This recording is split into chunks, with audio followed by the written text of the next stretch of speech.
Amadou Baroba. Yamde jettati silmaji capantati woni Dakar lamorde Sénégal ko on waktu yoni to Bamako lamorde Mali.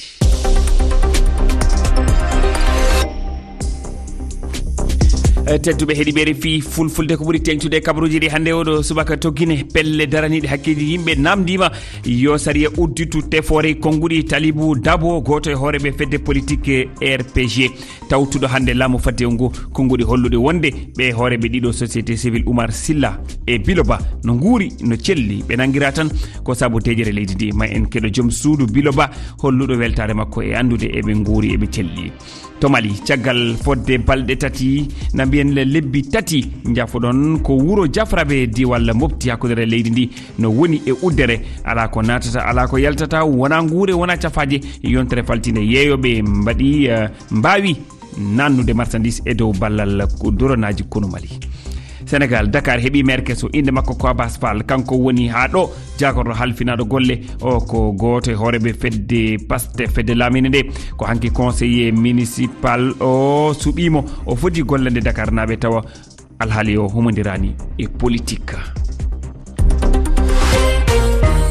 tedduɓe heeɗiɓe refi fulfulde on calminama on juurama on jettama guine yewtere Talibou Dabo goto e hooreɓe fedde politique RPG tawtuɗo laamu fadde ngu CNRD ko yowiti Oumar Silla lollirɗo foninko ɓe gue e Biloba diftaɓe no jaali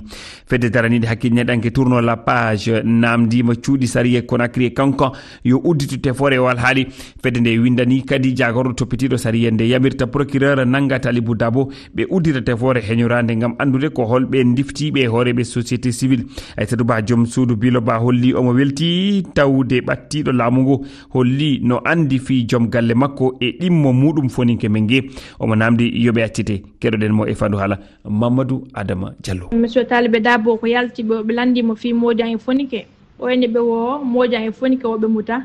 oɓe woni ɗon woyɓe danka moƴƴa woyɓe ñamude ɓe wattade iɓe ñaŋiɓe darde kala ko woni feƴƴuɗo nalla fof donc ɓe darde télé ɓe donc ɗum ɗon miɗo welti nande ɗum ɗon par ce que bila Modian e fonike nanga ko e ngal goo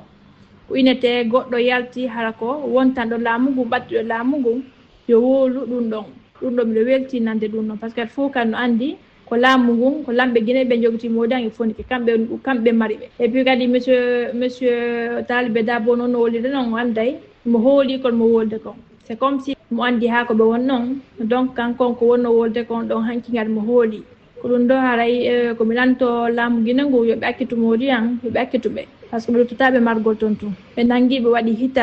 hitande neɓata wona lebbi ɗiɗi donc min mitoɓe ko min wolantaɓe yoɓe akkituɓe.